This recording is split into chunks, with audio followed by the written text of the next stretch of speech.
करके सेंड करता हूँ एक अनुमान से। आज भी मुझे स्पेलिंग, तो कई लोग ऐसा सोच रहे होंगे कि सर आप तो ये नेगेटिव बात मुझे बोल रहे हैं कि आपको इंग्लिश नहीं आती है, आप पढ़े लिखे ज्यादा नहीं लगते हैं। फिर देखिए, मैं इंग्लिश का तो टीचर नहीं हूँ कि मैं आपको यहाँ पर इंग्लिश सिखाने के लिए आया हूँ।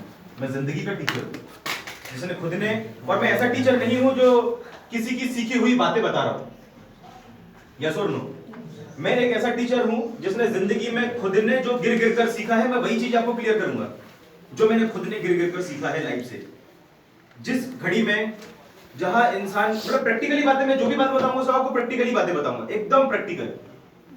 मैं कोई सीखी हुई बातें आपको नहीं बोलने वाला हूं।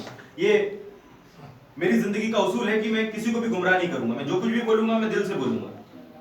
क्लियर हो पाया? सो पढ़ा लिखा मैं शुरू से ही कमजोर रहा। सरस्वती स्कूल से पढ़ा लिखा हूं। पिताजी मेरे छोटे मोटे बिल्डर थे, अभी थोड़े बहुत बड़े बिल्डर बन गए हैं, और वो भी उनका बढ़ने का कारण भी शायद हम लोगों का इस संस्था में आना ही है। क्योंकि हम लोग इस संस्था में अगर नहीं आते तो मेरे पिताजी जो हम लोग ऊपर पैसा खर्चा करना था, वो जो हमारे ऊपर पैसा खर्चा करना था वो खर्चा ना करके अपनी जगह में बिजनेस को डेवलप किए हैं वो। तो 2009 में मैं इस संस्था में आया, और आने का कारण था, देखो संयोग है। संयोग कैसा है कि मैं इंदौर में पढ़ाई लिखाई करने के लिए आया, मेरा छोटा भाई भोपाल पढ़ाई लिखाई करने के लिए निकला। कहां? कलकत्ता के किसी एक, ये प्लेटफॉर्म था जो कलकत्ता के सीनियर लोगों ने स्टार्ट किया था। दिल्ली का संस्था है और कलकत्ता के सीनियर लोगों ने इसको स्टार्ट किया है ना। और एक उड़ीसा का बंदा नौकरी करने के लिए मंडीदीप में आया। उसका मंडीदीप में आना हुआ, और मंडीदीप में आने के बाद हमारे एक सीनियर मिस्टर योगेंद्र कुमार मालवी से उनका टकराना हुआ। योगेंद्र कुमार मालवी का से टकराना हुआ, प्लस योगेंद्र मालवी का मेरे भाई से संपर्क होना, और उस भाई से मेरा ब्लड रिलेशन होना, ये सब कुछ किस्मत की बातें हैं। ये सब कुछ जो मैं बता रहा हूं, ये सब कुछ होना क्या है? लक। क्योंकि मैं संस्था में अगर कभी भी नहीं होता, अगर योगेंद्र हमारा दोस्त ना होता, सुशांत मेरा भाई ना होता, और प्रमोद सर हमारे सीनियर ना होते, यस और नो? तो ये सब कुछ प्री डिसाइडेड है। मैं ऐसा मानता हूं, मेरी जिंदगी में मैं हर चीज को मैं इसी तरीके से लेता हूं कि इस संस्था में आना भी संयोग है। ये दिल की बात है मेरी, क्योंकि नहीं तो लाखों लोग इस हिंदुस्तान में है, शायद कोई अच्छा कर्म जाने अनजाने में मैंने लाइफ में किया है, जाने अनजाने में, नहीं तो पूरी लाइफ में लोगों की पूरी जिंदगी निकल जाती है, उनको एक प्लेटफॉर्म नहीं मिल पाता ठीक से। यस और नो? क्या आप लोग मानते हैं इस बात को? मानते हैं आप लोग इस बात को? इंसान की पूरी जिंदगी निकल जाती है और उसको एक प्लेटफॉर्म नहीं मिल पाता है, बट मुझे ये प्लेटफॉर्म मिल पाया, ये मेरा लक है। क्लियर हो पाया? नहीं हो पाया? तो प्रमोद सर का एमपी में आना, और उनका योगेंद्र सर से टकराना, योगेंद्र का सुशांत से टकराना, और सुशांत मेरा भाई होना, ये सब कुछ प्री डिसाइडेड। क्लियर हो पाया?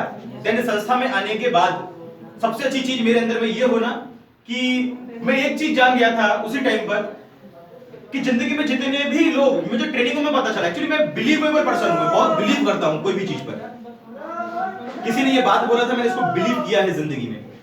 मैं हमेशा बिलीव करता हूं, मैं एक बिलीवेबल पर्सन हूं। मैं ज्यादा डिसबिलीव मेरे अंदर में है नहीं किसी भी चीज को लेकर। कोई मुझे किसी भी चीज को बोलेगा ना तो मैं उसको बिलीव कर लेता हूं। ये मेरी एक अच्छी आदत है। मैं किसी भी चीज में ज्यादा डिसबिलीव नहीं करता, मैं बिलीव करता हूं। क्लियर हो पाया? नहीं हो पाया? तो इस संस्था में आना, और इसके बाद में फिर मैंने बिलीव किया इस संस्था पर। और क्या हुआ था कि मुझे कुछ सीनियर लोगों ने ट्रेनिंगों में बताया था कि जितने भी लोग आज सक्सेसफुल है, वो सक्सेसफुल है केवल एक ही कारण से। दुनिया में जो लोग भी सक्सेसफुल है ना, चाहे अंबानी ही क्यों ना हो, चाहे सचिन तेंदुलकर क्यों ना हो, चाहे आप दुनिया के जितने भी लोगों को आप देखेंगे, वो बहुत ज्यादा क्वालिफाइड नहीं रहे हैं। देख लीजिए, आप उठा के देख लीजिए, हिस्ट्री उठाइए आप। जब आप हिस्ट्री उठा के देखेंगे तो आपको एक चीज कॉमन मिलेगी कि कोई भी लोग जो लोग आज दुनिया में टॉप पोजीशन पर है, वो बहुत ज्यादा एजुकेटेड नहीं है। तो इसका सफलता से लेना देना क्या है? मैं कई सारी चीजें इसको गहन अध्ययन किया हूं लाइफ में, तो मैंने पाया कि जितने भी लोग ज्यादा एजुकेटेड होते हैं, या जितने भी लोग जरूरत से ज्यादा समझदार होते हैं, वो हर चीज में कैलकुलेशन ज्यादा लगाते हैं। क्या आप मानते हैं इस बात को? क्या आप लोग इस बात को मानते हैं? जैसे कि काली गाय हरा घास खाकर व्हाइट कलर का दूध कैसे दे देती है, ये पढ़ा लिखा आदमी ही कैलकुलेशन करते रहेगा, लेकिन एक अनपढ़ आदमी क्या करेगा? चुपचाप दूध पिएगा और अपनी हेल्थ को बेहतर करेगा। यस और नो? लेकिन एक पढ़ा लिखा आदमी क्या करेगा ना, थोड़ा ज्यादा दिमाग लगाएगा और बोलेगा कि ये पॉसिबल नहीं है, शायद दूध में कुछ प्रॉब्लम है। हेलो, मेरी बात समझ में आ रही है? कि काली गाय हरा घास खाकर व्हाइट कलर का दूध कैसे दे रही है,